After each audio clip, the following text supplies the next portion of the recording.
Good afternoon and welcome to the AVON Technologies PLC investor presentation. Throughout this recorded presentation, investors will be in listen-only mode. Questions are encouraged and can be submitted at any time via the Q&A tab situated on the right-hand corner of your screen. Simply type in your questions and press send.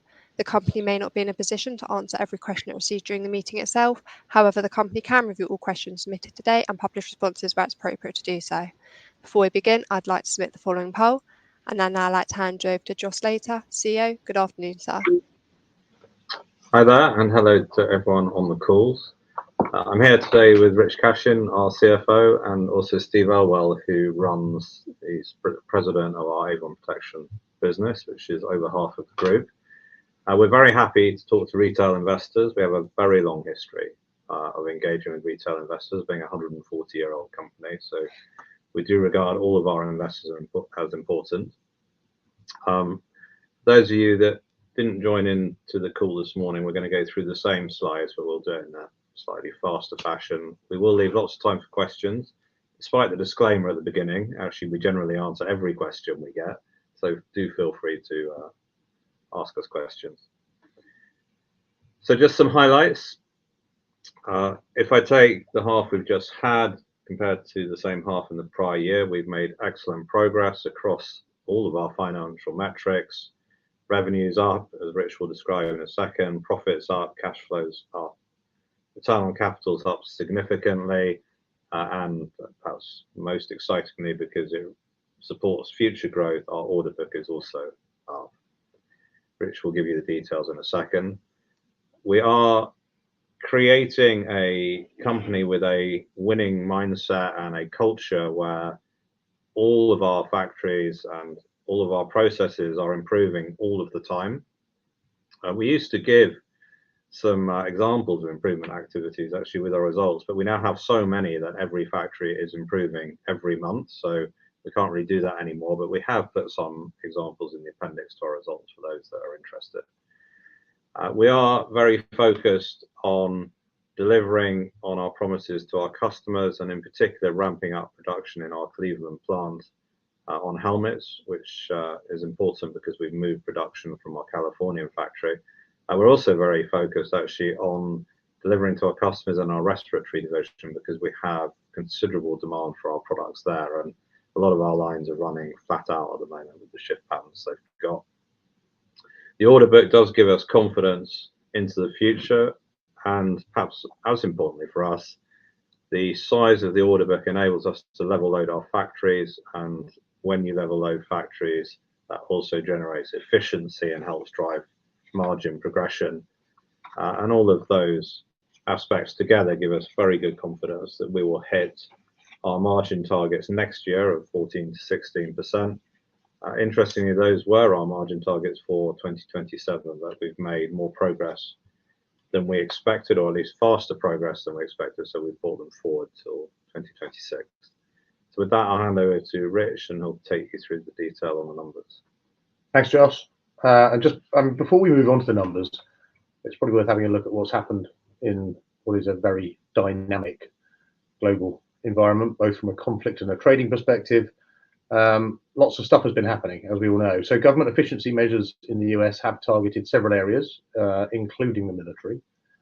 We are closely watching what's happening, but we haven't yet seen anything that we think will lead to our customers changing their buying patterns. One thing we have seen is that there is an increase in investment going into strengthening the US borders, which does have the potential to yield opportunities, particularly for our respiratory business, given our strong competitive position there. And then there are tariffs, which I know everyone is keen to understand the effect of. We're not immune to the tariffs that have been announced so far. We have estimated that the direct impact on our business is at a gross level around $800,000. We do believe that we can largely offset that through pricing. Indirectly, could there be potentially some knock-on through the supply chain? Yes, I suppose so, but it's very hard for us to calculate that, and frankly, I don't think it would be that significant. On a comparative basis, however, many of our products are compliant with the Berry Amendment, which requires certain product categories sold to the DoD to be 100% domestically sourced in North America. So comparatively, I think we're in a reasonably robust position. Elsewhere, investment in defence spend in NATO ex-US is increasing, particularly towards the eastern side of Europe. This has created some opportunities for us recently, and we believe will likely continue to do so in the foreseeable future. It is cemented by the widely publicised use by Russia of chloropicrine and other nasties, highlighting the importance of strong respiratory protection. And we do have a market-leading technical solution. So we have seen some growth there, and we do believe that defence investment in Europe will actually outlive the Ukraine conflict. So I think there's plenty of opportunities to go at there. More broadly, unrest does continue elsewhere in the world, including the Middle East and Asia, and our ability to manufacture in the UK insulates us from the potential negative effect of tariff reciprocity from non-US nations. So on to the numbers as promised. The headlines are pretty strong. Strategic and operational performance has led to order book up 24%, revenue up 17%, operating profit up 48%, and that drops through nicely to EPS up 76%. As many of you may not know, because I don't get the opportunity to talk to you guys very often, but my preferred measure of performance is actually ROIC. And here we've seen excellent progress, up 660 basis points to 16.3%. We do have some medium-term targets out there, which suggest that ROIC should be over 17% on a sustainable basis by the end of 2026. Clearly, we are well on track to get to that metric now. As expected, cash conversion was a little bit reduced in the first half because we were building some buffer inventory ahead of the factory consolidation from California into Cleveland.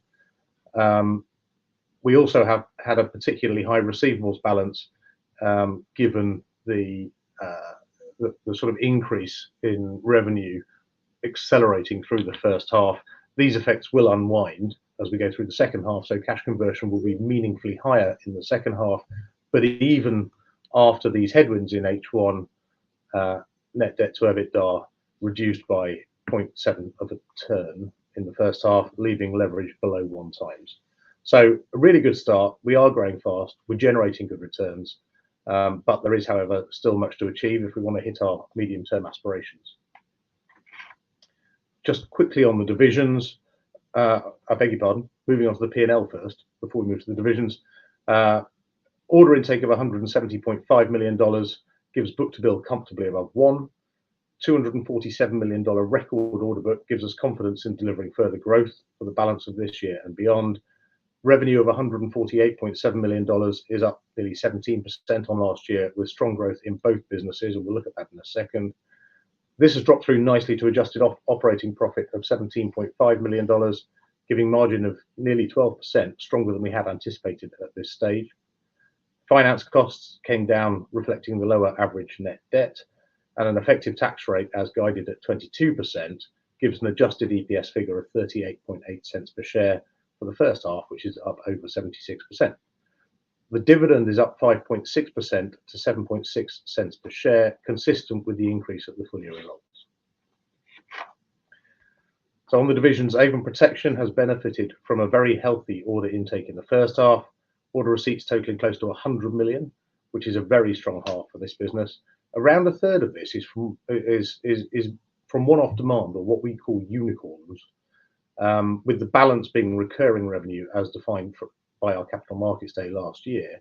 But as a reminder, today's unicorns do feed into tomorrow's recurring revenue as we continue to grow the installed base. The order book of 94 million is particularly healthy for this business, which does have a fairly short win and ship cycle typically, which does support further growth into the second half and beyond. Revenue growth of over 12% to $75.5 million reflects the previously announced Australian respirator order and growth in rebreather deliveries, offset by slightly lower demand in commercial Americas following a couple of very strong years.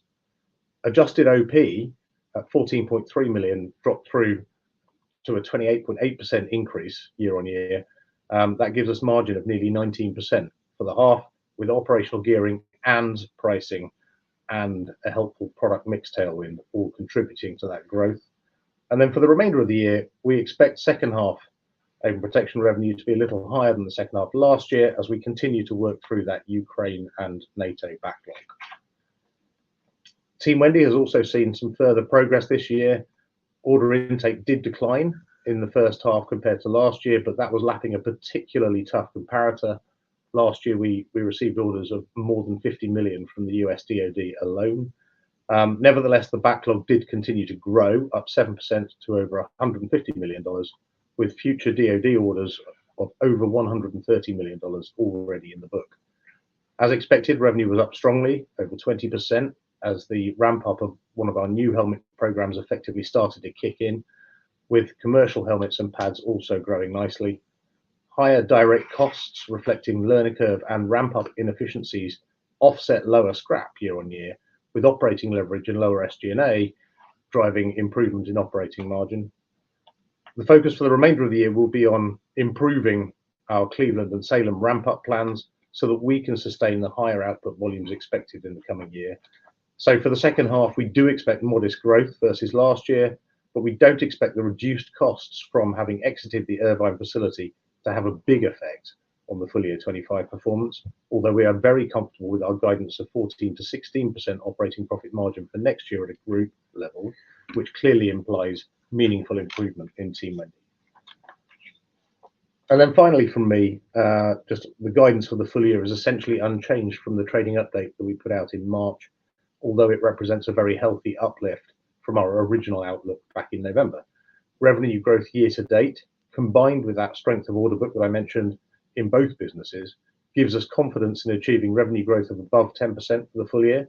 And the steps we've taken on improving the business in the first half should continue into H2, delivering adjusted operating profit margin for the full year of over 12%. Investment in transformation remains broadly unchanged, but with slightly less capex required. And notwithstanding the relatively lower cash conversion in the first half, we maintain our view that conversion for the full year will be at or above 80% as our investment in working capital to support the facility move starts to unwind in the second half. I'll hand back now to Josh to talk about strategic progress. Thank you, Rich. I'm actually going to split this bit up with Steve Elwell. Just a reminder of our strategy. The strategy is to strengthen the business through continuous improvement, which I will talk about in a minute. We have a number of transformation projects which drive the margin improvement or contribute to the margin improvement that we're seeing, including a step change from this year to next as we finish the move out of our California factory and consolidate manufacturing into Cleveland. And then Advance and Revolutionize is all about new product development and investing more into sales, marketing and business development to drive future growth.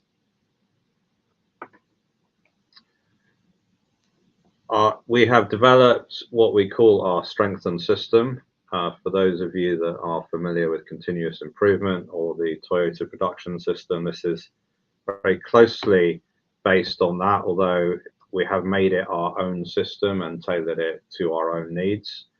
We also present it a bit differently. I'm not going to go through all of this now. It would take too much of this call up, although it is a passion of mine. So if any of you are particularly interested, do let us know.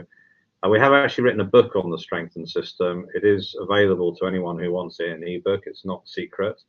So just let Gabby know if you want the ebook. The reason we don't mind making it public is because the magic in continuous improvement is not around knowing how the system works. Anybody can read books on the Toyota production system or indeed our own strengthened system. The magic happens in aligning all 1,000, in our case, of our employees to improve the businesses every day, and that requires a cultural change, and it requires excellent leadership from people like Steve and Rich and our divisional presidents in really leading the organization forward so that they keep experimenting and improving the business every day. And that is what we are now seeing. Our factories literally change every single time I look at them. In fact, our Melksham factory, every time I walk into it, it's changed. So it's very hard for other companies to keep up with that level of change, and we think it gives us an enduring competitive advantage. This is the vision for our strengthened system. On the left-hand side, You will see a traditional batch manufacturing company. That's actually how most companies manufacture, including this one 2 years ago. The way that works is each process makes product and is scheduled probably from some sort of central scheduling system, and makes a load of work in progress, which probably has to go back to the warehouse, and then later will come back out again and run through another process, and so on. Typically, there will be large amounts of work in progress between processes, and there will also be very long lead times. Our vision is that all of our production lines make to the beat of the customer, which means that we deliver just in time to the customer, and actually our suppliers deliver just in time to us. We have quality built into every stage of our processes, so we never have rejects at the end of the line. That improves quality and reduces rework rates. And we want our product to flow from the moment the raw material comes in the warehouse to the moment the finished product goes to the customer. That reduces lead times, improves efficiency, reduces working capital, and ultimately generates wealth for our employees and for our shareholders. We measure progress on our continuous improvement journey using operating metrics. We're very transparent in these, perhaps unusually transparent. We set out targets 18 months ago when we started this journey. You can see the targets on the bottom row of this slide in the sort of yellow boxes with the arrows. We're making good progress towards hitting our targets. Productivity has improved 26% over the last 18 months. Scrap rates have halved, and inventory turns are up 33%. We have seen a bit of a flattening out or slowing of improvement over the last 6 months. The reason for that is that we have really focused on ramping up production in our Cleveland facility, and that has involved recruiting some people ahead of production ramp up. It's also meant that we have spent some time training the large number of people that we're recruiting every single week at the moment. And we've also had to build some inventory in order to provide buffer stock to support the factory move.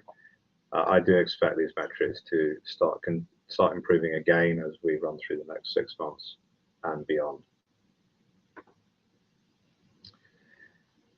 We have focused very hard on scrap rates in Avon Protection, Steve's business, amongst other things, but this is just an example of what can be achieved. These are 3 very important production lines to us. Interestingly, 2 of them are 20 years old, 1 of them is 5 years old. All of these lines had high scrap rates historically.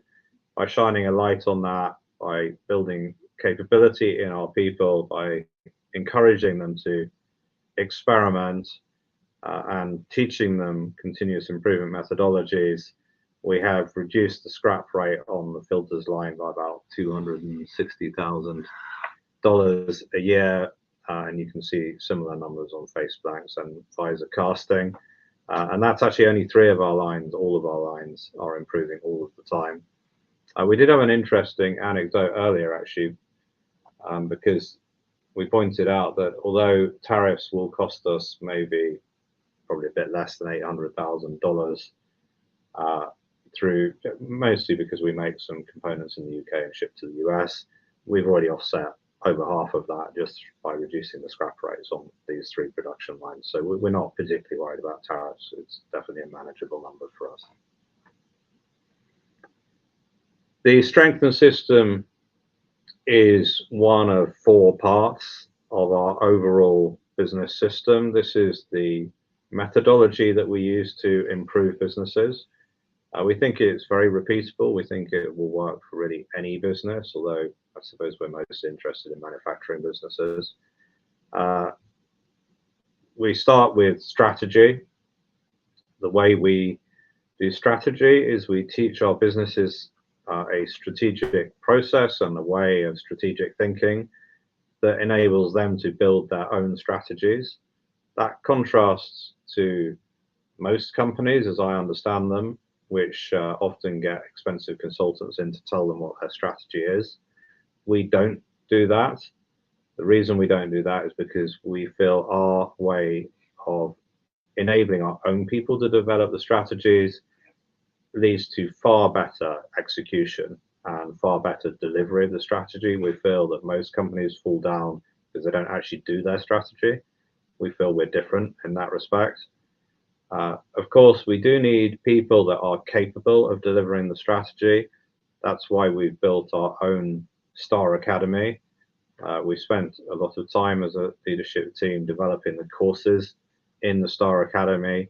And the Star Academy teaches people, for example, how to improve our production lines and how to improve processes outside of the shop floor, as well as other areas like how to think strategically, how to manage people, and so on. And then we ensure that all 1,000 people across the whole organization are aligned to our strategy through a process we call objectives and key results, which cascades objectives. It is also a form of continuous improvement because we set objectives for every quarter, and we have a look at what we've actually achieved during the quarter, and we learn from things that have gone well, and equally, or perhaps more importantly, from the things that have gone badly. And then the last bit is our strengthened system, which I've already mentioned, but that strengthened system is important to the overall business system because it frees up both people and money to invest into new technology, sales, marketing, and business development. That helps us grow even faster, and that in turn helps us level load the factories, and we end up with a virtuous circle, which you're starting to see come through in the numbers that Rich described. And then I think the last slide from me, but I might be surprised. We have a transformation program. The horizontal lines here show the projects within that transformation program. The green, newly green shaded limbs to each star show progress from 6 months ago. We are making very good progress on footprint optimization. We have now moved all production out of our Californian factory, and will be the lease will actually end in June, and then we will kind of shake off the costs of an expensive Californian facility. Or in operational excellence, all of our factories have very ambitious transformation programs and are making good progress towards flowing all of their lines, reducing lead times, inventory, and improving quality and delivery. In functional excellence, Rich has made great progress improving the efficiency of his function and getting us the monthly numbers in 2 days instead of 7. We're also seeing very good progress in HR, and perhaps most meaningfully from a financial perspective, we are taking out a legacy ERP system, which is extremely expensive for us to maintain. So that will save us about $1 million a year. And we bring all that together through our program management approach. And on top of all that, we have driven good improvement to our gross margins through pricing, where we have seen historic contracts that haven't been priced correctly. Excellent, I was right. It's now over to Steve. Thanks, Joss. Delighted to be here. So this slide really represents the sort of strategic progress that Avon Protection is making. I think most of you will know Avon Protection at the top left-hand side of this chart. We've got a pretty strong background in core market in sort of chemical, biological, respiratory protection. Good competitive moat there, some long-term sole source supply contracts with the right customer base, and a really strong commanding market share around the world. Our strategy is really aimed at jumping off that and building on that position into 3 new markets, what we call here non-CBRN or non-chem bio respiratory, integrated chem bio protection, and also our underwater respiratory protection markets. Increasingly as well, with the large install base we have for our products, the aftermarket support shown at the bottom here is really important, not just to us, but it's also really important to our customers and their end users. So we expect a long-term repeatable sales model for around 10 years off of each product line, where you've got consumables, things like filters, you've got training, you've got decontamination of equipment, all need to be conducted and offer us growth in the marketplace. So in that core market of CBRN respiratory protection, we continue to see some really strong demand for our core products. Our order book is up 69% year on year. Large chunks of that are related to Ukraine, but even without Ukraine, the order book would still be up around 20% year on year. We continue to see positive progress in Ukraine as well. Russia continues to use chemical weapons, and the Ukrainians are pretty clear that the only masks that really work operationally on the ground are AVONs, and so we do expect further demand from Ukraine in the second half of the year. In our NATO contract, NATO mask agreement, we signed up 3 new countries in the first half of this year, so that brings us to 13 nations we now supply under that contract, and those nations are over and above the Ukraine contracts that are funded by NATO countries. We were very pleased to sign a long-term contract with Thales in the first half to supply around $10 million worth of parts over a 6-year contract, and we expect some further orders to flow from that. The UK contract with GSR remains on track, and as we'll go into in a little while, the demand for our underwater rebreathers continues to be very strong. The program to equip the Australian military is progressing really well, and we delivered around $6 million in the first half of this year, and we're also hoping that Australia will now add our filters to that contract alongside the FM54 masks that they've already taken. What the order book from the first half doesn't include is expected mask and filter orders from the US DoD. We expect to receive these all US orders in the second half of the year. We are working very closely with the US DoD on an extension to our sole source contract there for the M50 product line, and in the meantime, some goods, spares, and accessories orders from that customer continues at pace. Moving into the non-CBRN respiratory protection market, we made some exceptional progress in the first half, where we launched a MITRE tactical half mask, which you can see top right-hand side of this chart. So if you're not aware, MITRE is a modular system. It fills a capability gap, as the top left of this chart seeks to show. For anybody who's operating in a lower protective environment, so teams like SWAT teams, for example, where the existing high-end protective equipment can be cumbersome at times and an impact on their mission effectiveness. We've seen some really good early market success. We've won some initial supply contracts with special forces users across the Five Eyes community, and we're now in advanced trials with US and European SWAT teams. I think most notably, what we're able to announce is we've secured a new program of record from the US DoD, and that program we call, or they call rather, Enhanced Biodefense Respirator, or ENBD. So the goal of the ENBD program is to develop an innovative personal protective respirator that's based on the MITRE architecture you can see here, and we'll do that in collaboration with the DoD. It's designed to improve the user's comfort. It's designed to reduce the physiological burden when they're operating in those lower threat environments. We're in the very early stages of that program, but we expect to move over the coming years to a production-ready system and one that can be fielded across the US military. So we're pretty excited about that program and pretty excited about the commercial potential for MITRE. In our integrated CBRN, we launched our Exoskin suits, boots, and gloves range. We previously, you're probably aware, we secured the NATO contract for CBRN boots and gloves.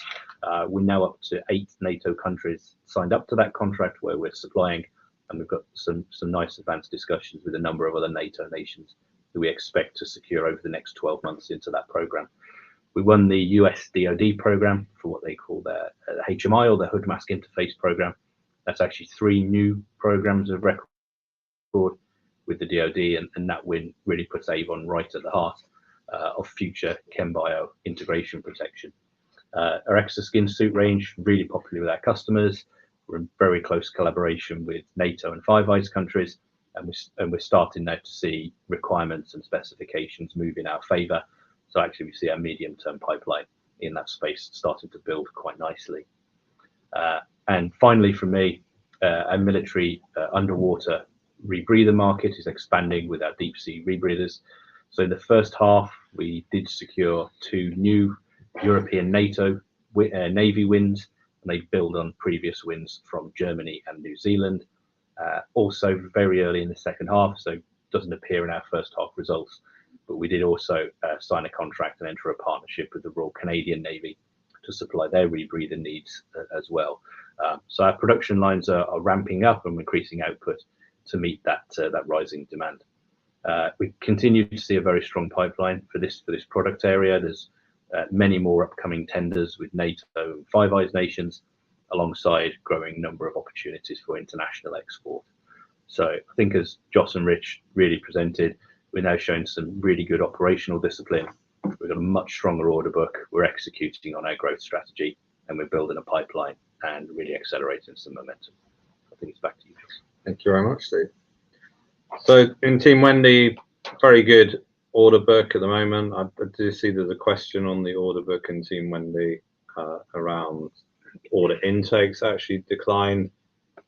Order intake did decline a bit, but only really because the first half of last year was exceptionally strong as the DoD programs came online. It's actually the order book that matters though, and that is actually up about 10 million in Team Wendy, driven by next generation IHIPs and ACH, but also really good demand across our bump helmets, the US Navy, and pads and commercial helmets.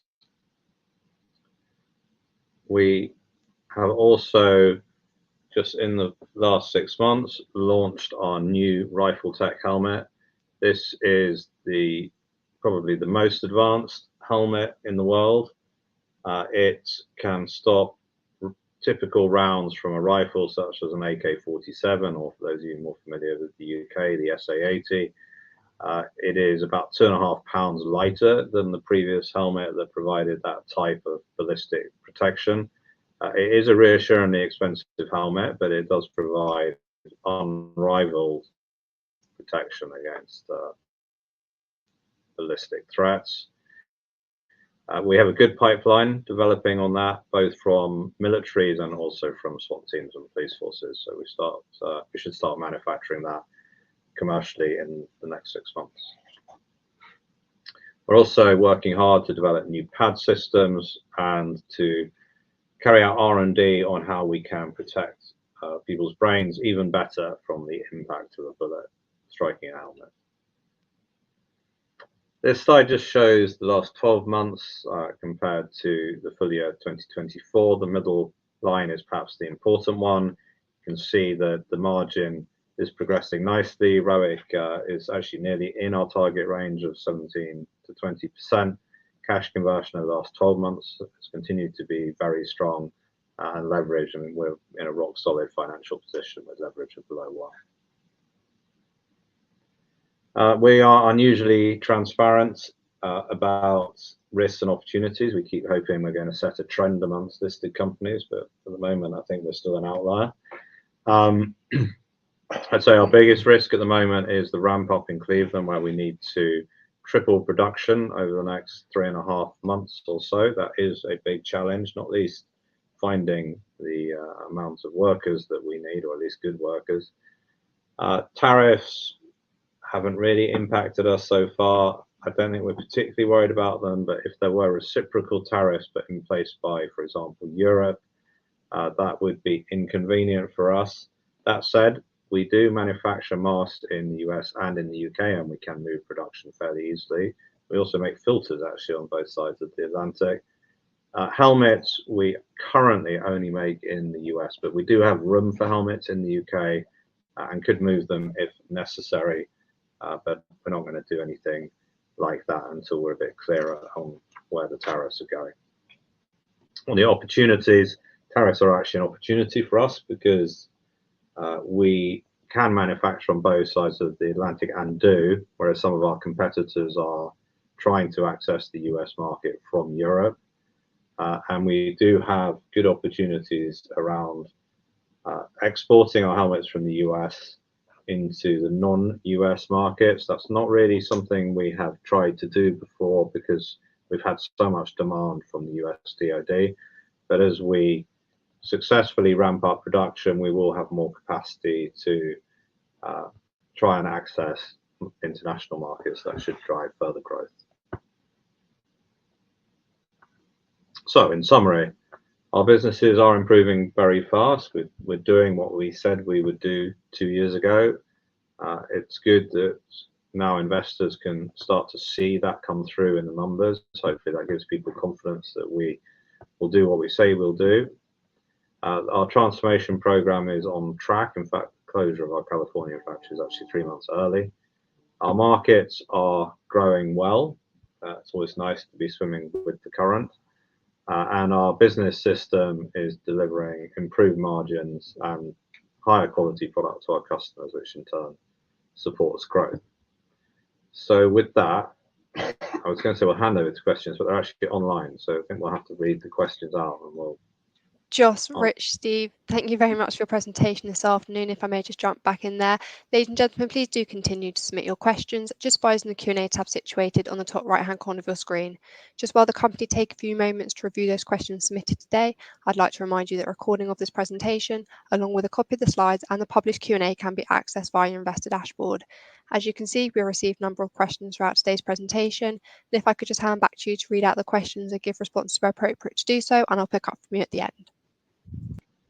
Okay. So, Rich, I think the first one's for you. To what extent is is the business exposed to the UK and the US military? Yeah, that's fine. We do actually publish this exposure once a year, so it will be in the full year numbers when we put that out in November. But at the last time we published it, the US DoD accounted for about 45% of group revenue. We don't really break out the UK in isolation. I'll tell you why in a moment. But European military in total was around 13% of group revenue. The reason why we don't break out the UK is it's not actually that significant for us right now. So we are the supplier of the UK General Service respirator, but the UK in the context of global customers isn't actually that massive. We're always looking at opportunities to grow it, clearly, but it does mean that the exposure isn't that significant. The exposure within the two divisions is a bit different, and that's really a comment on the maturity of the two divisions. So if we look at Avon Protection, the respiratory business, that's a very mature business. The business cycle goes something along the lines of designing a product, working with the US DoD as your key customer, and then over time, as you complete the rollout into that key customer of your product, you seek to commercialize it and to internationalize it.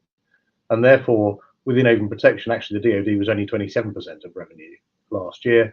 Team Wendy is at a much earlier stage of that maturity cycle, and therefore a lot of their deliveries last year and again this year will be DoD focused, but the commercialization and internationalization piece is yet to follow. Having said that, they do have a very strong position in commercial Americas, and actually I'm pleased to say that position is growing quite nicely with market share gains. So I hope that helps. Thank you, Rich. You mentioned plans to grow commercial sales internationally and North America. What are the key growth drivers and how do they compare in terms of margin? This person clearly was an analyst because they've asked 2 questions in one. I mean, maybe I'll tackle that. Well, I'll tackle the helmets bit and Steve can talk about the NSPA contract driving growth internationally. In helmets, we drive growth internationally through our advanced technology and the quality of our helmets, and actually increasingly our ability or our capacity to manufacture helmets for delivery into other markets. We are also now, though, for the first time, investing into a sales team in Europe for helmets. We just recently recruited 3 people to support that sales side, so that should help us access those markets as well. In terms of margin on helmets, margin in commercial helmets is good. As you might expect, the DoD does get a bit of a volume discount. So, Steve, do you want to talk about accessing Europe or NATO through NSPA? Yeah, well, I'd talk about some of the market drivers because I think they're kind of similar. So product quality is clearly a big thing on respiratory protection. very, very open. Customers don't really want to buy our product, or they definitely don't want to use it. When they do need to use it, it needs to work first time. So having the best products on the market is a major driver for us, and we know we have that. With our current portfolio, in terms of future portfolio and the sort of business model Rich talked about, in terms of having good footprint, good advanced technology partnered with the DoD, and then bringing that internationally. I just talked about a number of new DoD programs of record, and of course I touched on MITO, which is the commercial launch of a new product, and again we'll see that product grow internationally quite nicely. I think the other drivers for growth, particularly in the chem bio protection market, being conscious there is a threat, and Ukraine has played a big part in reminding Europe that threat is real. It has been a real problem for the Ukrainians. It doesn't matter how much advanced technology you have, when a can of CS gas can pretty much destroy that technological advantage. So having the ability to protect yourself, really, really important. And that conflict has reminded Europe of the need for chem bio protection, which I think perhaps maybe 5+ years ago was perhaps starting to dwindle. And then against that context, growing European defence investment will clearly help us to capitalise on that. We have the right contracts in place internationally. So Rich touched on the UK, and Josh just mentioned the NATO contract. So we've taken our FM50, which is a derivative of our US mask. That's what's sold into the NSPA contract. That's the 13 countries I mentioned. And that is just 13 countries that's on that NATO contract. We do also sell to NATO countries outside of that contract if they don't want to use the NSPA mechanism. What was the other part of this? Margin drivers. The margin is, what do I want to say, healthy on all of those contracts. Haven't really got much more to say, I don't think. Well, that's good. Next question is, how does management view the current share price compared to intrinsic value? It's another double question, cunning. And are there plans for further share repurchases? I'll let Rich answer the second one, but on the first one, I don't think it's really for us to comment on intrinsic value. I'd say the analyst notes I saw this morning seem to be around £18, quite a number of them anyway. We're very focused and actually incentivized to increase earnings per share and improve returns on capital. That's really what we're interested in. I think your view on intrinsic value probably depends a bit on how likely you think we are to achieve that. And on share repurchases. Yeah, always a good question. I mean, the starting point is that we don't have an inefficient balance sheet, so I don't think we're forced to do anything too quick around that. But our priority right now is delivering organic growth, and there are things that we can invest in to accelerate the delivery of that growth, including high quality R&D programs. And Steve mentioned that we've recently been pretty successful with the US DoD on a number of funded development programs. They're only partly funded. we put money into those as well. And by the way, we're more than happy to do so because, of course, working with a customer such as the DoD significantly de-risks the range of possible outcomes from our perspective. We would dearly love to invest yet more in new innovative products to bring to market. That will help secure organic growth well into the future. And frankly, growing growth at today's level of margins, and even more so at next year's levels of margins, assuming we hit our 14 to 16% guidance, will deliver very, very healthy returns for shareholders. Beyond that, we have been investing quite a lot in our strengthened system that Josh was talking about. We do think that system is delivering, well, we don't even think it, we know it, it's delivering significant benefits within the AVON Technologies portfolio now. We do think it is equally applicable to businesses that are not currently within the AVON Technologies portfolio. So that is an area of capital deployment that we would consider over the medium term. So right here, right now, we've got a lot of ideas on how to invest money. If we find that we're throwing off excess cash beyond which we have ideas for the investment of, we will certainly look to return cash to shareholders one way or another. Thank you, Rich. Next question is, how are shifts in the Department of Defence procurement priorities affecting your order book and product development. Steve can talk about respiratory, so I'll talk about helmets. We're not really seeing much or perhaps any shift in US procurement activities insofar as they affect us.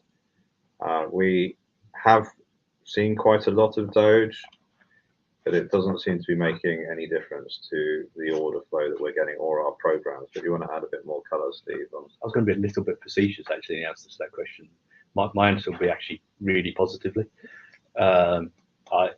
We just signed. Well, I talked about the ENBD contract with the DoD, and we signed that after Doge had worked with our customer base in DoD. So we've sort of had the efficiency treatment, and every program we care about has survived and started to come to fruition. We have some other programs in the pipeline that we can't really talk about publicly right now, but it's survived the sort of the scrubbing rush, if you like. I think the other one is probably not necessarily related directly to DoD, but in terms of broader US turmoil and priorities, we did see an initial announcement that NIOSH, the independent respiratory certification body in the US, was going to be disbanded. We were worried about that, and then for those of you who track that kind of thing, that decision was overturned last week, 2 weeks ago, and so NIOSH remains in place. That's a key discriminator for us. Creates barriers to entry from our competition. We're the only qualified respiratory protection product, NIOSH protection product, in the US commercial market. And that's one of the reasons why we have such a high market share.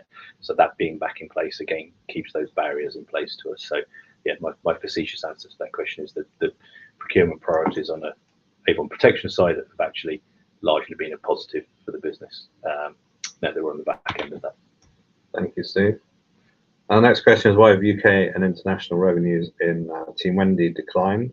I think that's largely because we have a large customer outside North America that orders regularly, but the contract ended, and there's been a bit of a gap between that and the new contract. We have now got the new contract, so I don't expect that to be a long-term solution. We did also have another country that had some one-off orders last year because they particularly needed helmets, so we haven't had those repeat this year. Although interestingly, I think they may come back with some different helmets in the second half of this year. Question's gone. There was another limb to that question, wasn't there? I'm not sure, but well done for getting to the bottom of note 2. That's great. That's anyway, we'll move on to the next one. You touched on a resource. How difficult is it finding the right people to join the business? It's not too difficult to find people that want to join the business. It's harder to find people that want to work on the factory floor, and some of them do a month and then decide that it's not really for them. So we do get quite high attrition in the first month or two. Where people can get through that, we actually have very low attrition. It's about 1% a month, which is very good for a manufacturing business. So the second limb of this question was, do we need higher wages? No, we don't think that our wages are too low because of the very low attrition once people get through the first month or two. Our bigger problem is actually people that have never worked in a factory come into a factory and think, well, this isn't really for me, and then they leave. And I don't think wage increase is going to make any difference there. Either people like that type of work or they don't, and perhaps they need to try them before they work that out. Joss, Rich, thank you for updating investors today. Can I please ask investors not to close this session, as you'll now be automatically redirected to provide your feedback in order that the management team can better understand your views and expectations. This will only take a few moments to complete, and I'm sure will be greatly valued by the company. On behalf of the management team of AVON Technologies PLC, we'd like to thank you for attending today's presentation, and good afternoon to you all.